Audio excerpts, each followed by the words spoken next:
بالله من الشيطان الرجيم بسم الله الرحمن الرحيم إن قارون كان من قوم موسى فبغى عليهم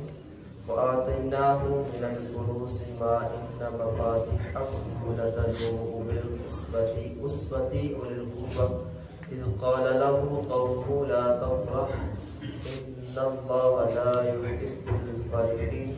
صدق الله العظيم صلوا على الحبيب الصلاة والسلام عليك يا سيدي يا رسول الله وعلى آلك وأصحابك يا حبيب الله الصلاة والسلام عليك يا سيدي يا رسول الله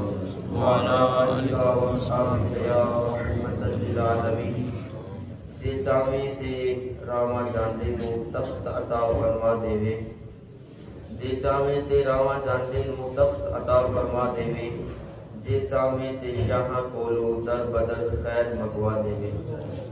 حضرات گرامی اللہ رب العزت دا بے حد و حساب شکر ماہ رمضان مبارک یا پر مسرت اور رحمت بڑیاں گھڑیاں سعادتاں نصیب فرمائیاں رب تعالیٰ نے اپنے لا ریب اور بے عیب کتاب اندر متعدد واقعات بیان فرمائے جنہیں ساڈے واسطے روزے روشن کی طرح عیان خالق اور مالک کی پاک بارگاہ اندر دعائے رب تعالیٰ قرآن پڑھنے دی توفیق نصیب فرمائے خدا اگر پسند ہوئے نزاکت آئی جاتی جڑی آیت مبارکہ تلاوت کی تھی رب تعالیٰ نے قارون دا ذکر فرمایا قارون دا ذکر یقیناً ہر ذی شعور انسان قرآن دا مطالعہ کرنے والا جانتا ہے کہ قارون نو رب تعالیٰ نے بہت سارے خزانے عطا فرمائے اتنے خزانے عطا فرمائے کہ بہت سارے خچر ان دے خزانے دی چابیاں صرف اٹھا دے سکتے وہ اگر کسی سفر تے نکلتا سی تو بہت سارے خچر ان دے صرف خزانے دیا چابیاں اٹھا کر اپنا جا جاتے خزانہ کتنا کو بڑا ہوئے گا جنہوں رب تعالیٰ نے خزانہ عطا فرمایا اور خزانہ کو کم تری ہوتا قارون حضرت موسیٰ علیہ نبی علیہ السلام دا چچا زاد بھائی سے قارون حضرت موسیٰ علیہ السلام دا چچا ذات بھائی ہی بڑا خوبصورت سی بڑا جوان سی بڑا ہمت والا سی بڑا طاقت والا سی بڑا روب اور دبدبے والا سی لیکن حسد دا ماریا سی حضرت موسیٰ علیہ السلام نے حسد کرتا سی ہے چچا ذات بھائی سی ادھر نبی اور ادھر رب تعالیٰ انسان انہیں خوبصورت بنایا خود خوبصورت ہے تو دوسرے دے حسد کرتا ہے لیکن رب تعالیٰ نے عبرت دا نشان بنایا حضرت موسیٰ علیہ السلام نے بڑی نفرت فرمانا ہوگا حضرت موسیٰ علیہ السلام بار بار انہوں نصیحت کرتے کہ اے قارون اپنی حرکات تو باز آ جا اپنی حرکتان درست کر لے لیکن قارون منن والا نہیں رب تعالیٰ نے انہوں مال و دولت عطا فرمایا اتنا مال و دولت عطا فرمایا کہ انہیں خوبصورت گھر بنوایا اور گھر دی ہر اینٹ انہیں سونے دی بنوائی گھر دی ہر اینٹ سونے دی برما کے ہیرو جواہرات نال بڑا خوبصورت مزین کر کے انہیں گھر بنایا اور اس گھر کے اندر آ کے بہت سارے ارد گرد انہیں یار سجن بیلی اج اسی اپنے آپ کے اندر جان کے دیکھیے کہ سارے گھر میں بھی کچھ ایسا ماحول نہیں پیدا ہو رہا کہ سارے گھر میں قارون دے گھر کے اندر آ کے بہت سارے سجن بیلی آ کے رات کو بیٹھ کے کچھ تاش کھیلتا ہے کوئی کچھ کھیلتا ہے کوئی کچھ کھیلتا ہے ہنسی مذاق کرتا ہے کھیل کود کرتے قارون بڑا خوش ہوتا انہیں نال آ کے گپاں لگاندے کہ میرے کول میرے سجن بڑے میرے بیلی بڑے میرے نال آ کے گپاں مار دے جدوں میں انہاں نوں آواز مارا میرے کول آ جاندے کچھ خیال اس طرح دے خیال بلاؤ پکاندا حضرت موسیٰ علیہ السلام جس وقت رب تعالیٰ نے زکوٰۃ کا حکم نازل فرمایا کہ موسیٰ علیہ السلام اپنی قوم دے لوگاں کو زکوٰۃ وصول کرو اپنی قوم دے لوگاں کو زکوٰۃ وصول کرو حضرت موسیٰ علیہ السلام نے بھی پیغام بھیجا قارون دی طرف قارون نے زکوٰۃ نہیں دی رب تعالیٰ کا حکم ہے کہ 100 روپے وچوں 2.5 روپے تسی زکوٰۃ ادا کرنی وہ بھی روزانہ نہیں مہینے بعد نہیں 6 مہینے بعد نہیں بلکہ سال دا اکثر حصہ گزریا ہوئے 100 روپے ہوتے اے مثال دے رہے ہیں پرسنٹیج 100 روپے ہوتے 100 روپے وچوں تسی 2.5 روپے تسی زکات ادا کرنی بظاہر ویکھن تے مال کم ہو رہا ہے 100 وچوں کم ہو رہا ہے لیکن رب تعالیٰ فرماتا ہے میں نے وچ برکت پیدا کروا ہے اے رب دا دستور ہے لیکن سود اسی وصول کرنے ہیں کہ 100 وچوں 100 تو بعد اگر 2 روپے اوپر مل جائے تے بڑا منافع ہو رہا ہے لیکن رب فرماتا ہے سود نال مال کم ہوندا ہے زکات دے نال مال بڑھ جاتا ہے رب دا دستور رب تعالیٰ نے حضرت موسیٰ علیہ السلام کو قارون کی طرف بھیجا کہ اجاؤ جا کے انہوں کو زکات وصول کرو قارون نے زکات دین تو انکار کر دیا بلکہ زکات دین تو بھی انکار کیتا اور آپ قارون نے بدبخت نے ایک عورت نو پیسے دی لالچ دے کے کیا کہ موسیٰ علیہ السلام نے الزام لگایا الامان والحفیظ اس عورت نے بہت ساری قیمتی مال و دولت دے کے لالچ آگئی کہ میں موسیٰ علیہ السلام کو تہمت لگانی تیار ہو گئی حضرت موسیٰ علیہ السلام ایک بہت بڑے مجمع کے اندر تشریف فرما سن جس طرح قارون نے پلان کی تھی ایک بہت بڑے مجمع میں جا کے تو اعلان کرنا ہے کہ موسیٰ علیہ السلام نے میرے نال اے سلوک کیتا اے سلوک کیتا اے سلوک کیتا الامان والحفیظ جس وقت مجمع میں وہ عورت کھڑی نہ ہو سکی الزام لگان واسطے کھڑی نہ ہو سکی بہت بڑا مجمع سی حضرت موسیٰ علیہ السلام واضح و نصیحت فرما رہے ہیں عورت اس ارادے نال کھڑی ہو لگی کہ میں موسیٰ علیہ السلام کو تہمت لگانی لیکن رب تعالیٰ نے ان کی زبان تو سچ جاری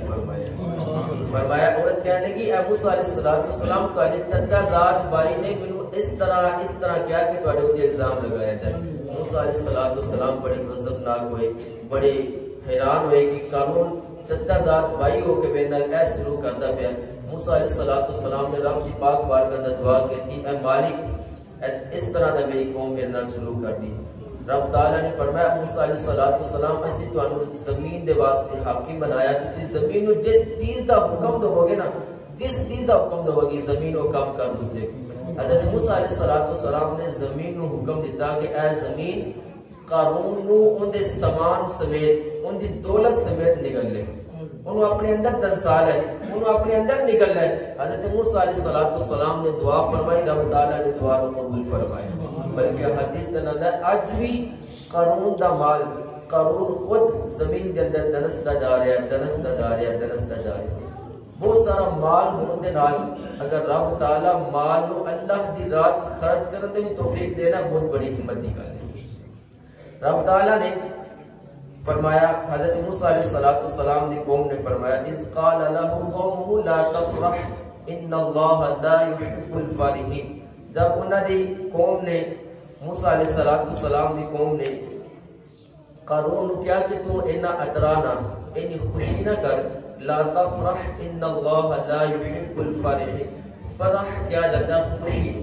فرح کی کیا جاتا خوشی ہر جس وقت بندے نو کوئی نعمت ملے تو بندے نو خوشی تے محسوس ہوتی ہے لیکن خوشی دیا دو قسمت خوشی دیا کتنے قسمت دو ایک خوشی ہوتی ہے کہ وہ خوشی دے نال رب دا شکر ادا کرنا ایک خوشی ہوتی ہے کہ وہ خوشی دے نال شیخی مارنا شوقہ پن ظاہر کرنا کہ رب تعالیٰ نے منو یہ دیتا ہے میں بڑا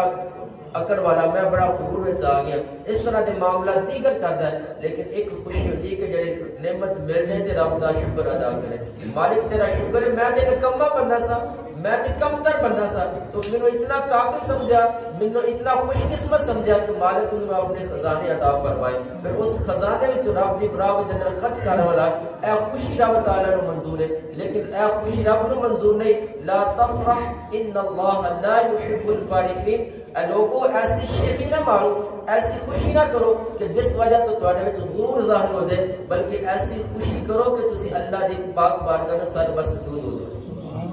فرمایا اے لوگوں ایسی خوشی نہ کرو ایک رب تعالیٰ نے قرآن کے اندر ایک واقعہ بیان فرمایا ایک شخص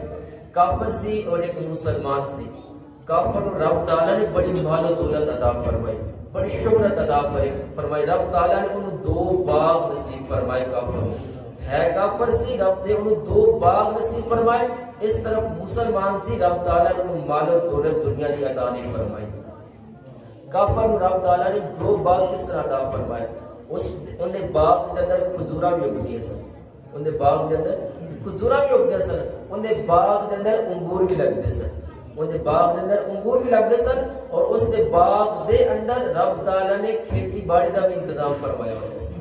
گندم بھی پیدا ہوتی سی، اور اس تو بھی بڑھ کے اگر کوئی کھیتی باڑی والا کرنے والا شخص موجود ہے وہ جانتا ہے کہ اگر باغ دے قریب ہو، فصل دے قریب، تو رب تعالیٰ دے خاص رحمت نہر بھی گزرتی ہوئے نا، پانی فریدہ مل جاتی ہے۔ آج دے دور کے اندر پانی حاصل کرنا بڑی اعلیٰ قسم کی ضرورت ہے،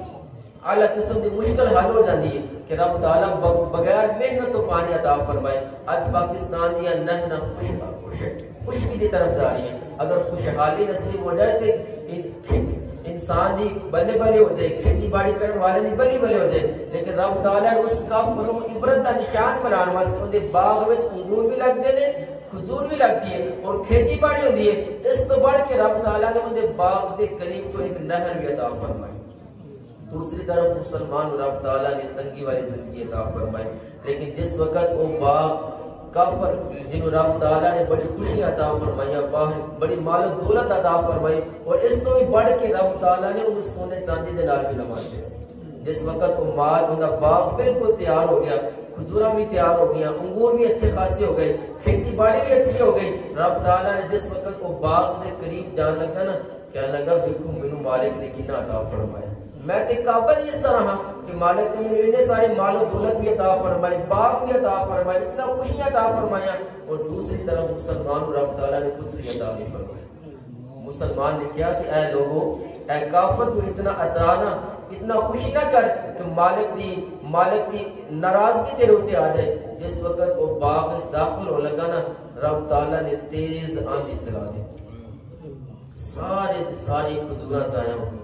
انگور ضائع ہو گئی، کھیتی باڑی ساری ضائع ہو گئی۔ وہ مسلمان کہنا اگر تو رب کا شکر ادا کرتا نا، رب تعالیٰ نے تینوں اور عطا فرمانا سی، رب تعالیٰ نے تینوں اور عطا فرمانا سی۔ اگر قارون بھی رب کا شکر ادا کرتا، زکات دیتا، زکات تو پھرتا نا، حضرت موسیٰ علیہ السلام کا حسد نہ کرتا تو رب تعالیٰ نے انہوں عبرت کا نشان سے بنا، رب تعالیٰ نے رہتی دنیا تک رب تعالیٰ نے انہوں نام روشن کرنا سی، لیکن رب تعالیٰ دی مرضی ہے کہ انہیں زکات ادا نہیں کی تھی، انہیں آخرت واسطے کوئی سامان پیدا نہیں کیتا۔ حضرت عمر بن عبدالعزیز بہت بڑے اعلیٰ مرتبہ انسان، سلیمان بن عبد الملک خلیفہ دے وقت دے اندر پچھلے دور دے ہوندا سی اگر کسی سفر تے جانا ہوندا سی تے اوتے سفر جان تو پہلے اس جگہ تے واسطے کوئی سامان کرنا پیندا سی، کوئی خیمے وغیرہ بھیجنے پیندے سن۔ حضرت عمر بن عبدالعزیز رحمت اللہ تعالی علیہ جنہاں نوں عمر ثانی کہا جاتا ہے، حضرت عمر فاروق رضی اللہ تعالیٰ عنہ اول اور عمر ثانی حضرت عمر بن عبدالعزیز رضی اللہ تعالیٰ عنہ، جنہاں نے دنیا تے عدل قائم کیتا، جنہاں نے دنیا تے انصاف قائم کیتا۔ ایک سفر تے جانا سی، سلیمان بن عبد الملک نے اور آپ نے دیگر ساتھی نے بہت سارا سامان آگے بھیجا، لیکن عمر بن عبدالعزیز نے کوئی سامان نہیں بھیجا۔ جس وقت اس مقام تے پہنچے سارے اپنے لگائے ہوئے خیمے تے پہنچ گئے، لیکن عمر بن عبدالعزیز خالی ایک درخت کے نیچے بیٹھ کے رو رہے۔ سلیمان خلیفہ سلیمان بن عبد الملک نے کیا کہ جاؤ دیکھو عمر بن عبدالعزیز کتنے گئے ہیں۔ جان والے نے کیا کہ فلاں درخت کے نیچے بیٹھ کے رو رہے ہیں۔ حضرت سلیمان عبد الملک نے کیا کہ جناب تسی کیوں رو رہے ہیں، کی وجہ ہے تسی کیوں رو رہے ہیں؟ آپ فرماتے ہیں کہ قیامت دی یاد آ گئی،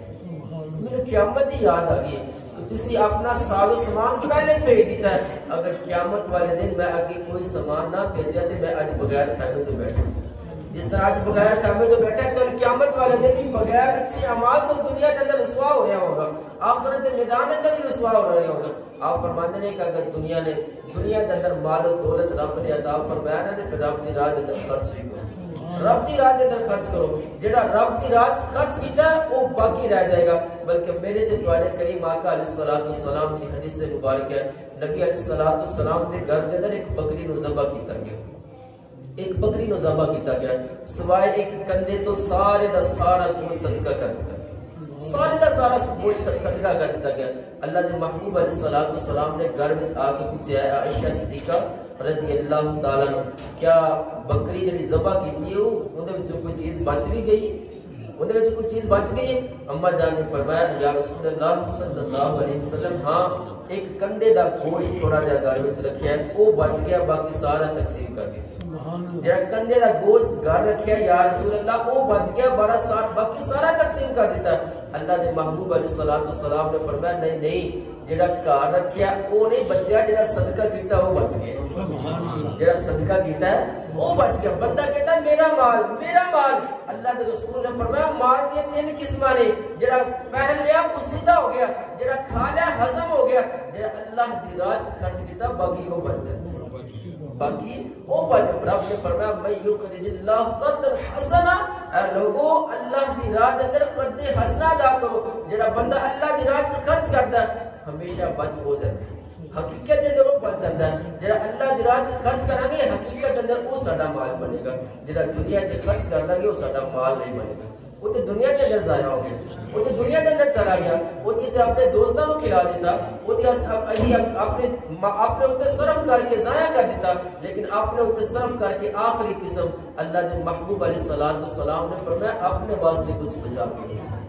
اپنے واسطے فرمایا وَمِمَّا رَزَقْنَاهُمْ يُنْفِقُونَ فرمایا جڑا میں تانوں رزق دیتا نا مالک فرماندا ہے جڑا میں تانوں رزق دیتا اون دے وچوں خرچ کرو مالک فرماندا ہے اون دے وچوں خرچ کرو فرمایا اگر 100 روپیہ دیتا نا اس 100 روپے وچوں جڑا میں تانوں 100 روپیہ دیتا اون دے وچوں 2.5 روپے تسی میری راہ وچ خرچ کرو میں تہاڈا باقی سارا مال پا کر سبحان اللہ کیوں نہ اسی اپنے مال دی زکات ادا کریے کیوں نہ اپنے مال وچوں صدقہ ادا کریے کیوں نہ اس رب دی پاک بارگاہ دی رضا واسطے اللہ کی خوشی واسطے اپنے مال کو اللہ دی راہ خرچ کر کے آخرت واسطے کچھ سامان پیدا کر لیے اپنی آخرت کو بہتر کرنے واسطے اپنی آخرت کو اچھا کرنے واسطے اپنی آخرت کو روشن کرنے واسطے خالق اور مالک کی پاک بارگاہ میں زیادہ خرچ کر کے اپنی آخرت کو بہتر کر لیے اور خوشی جس وقت رب تعالی عطا فرمائے شیخی نہیں مانی بلکہ مالک کا شکر ادا کرنا ہے اللہ رب العزت کی پاک بارگاہ کا سجدہ لے کے ریز ہو کے شکر ادا کر کے رب تعالی ہمیشہ سب اپنے مالک کی خوشنودی حاصل کرنے کی توفیق نصیب فرمائے وآخر دعوانا ان الحمدللہ رب العالمین صلی علی الحبیب والصلاة والسلام علی رسول اللہ وعلی آلہ واصحابہ یا حبیب اللہ اللهم صل على سيدنا مولانا محمد وعلى آلہ وصحبہ وبارک وسلم علیہ الہ العالمین پروردگار عالم نماز فجر کی ادائیگی درس قرآن اپنے پاک بارگاہ میں شرف قبولیت نصیب فرما الہ العالمین تیرے فرمان کے مطابق سن صدقہ و خیرات کرنے دی توفیق نصیب فرما الہ العالمین تیرے دیتے ہوئے رزق تو الہ العالمین خرچ کرنے دی توفیق نصیب فرما ہمیشہ تیری پاک بارگاہ میں رضا واسطے الہ العالمین خوشی کرنے دی توفیق نصیب فرما الہ العالمین ہمیشہ تیرے عذاب کو ڈرنے دی توفیق نصیب فرما الہ العالمین تیری رضا واسطے دنیا تے جینا مرنا نصیب فرما اللهم ربنا تقبل منا انك انت السميع العليم وتب علينا انك انت التواب الرحيم وصلى الله تعالى على رسوله خير خلقه محمد وعلى اله وصحبه اجمعين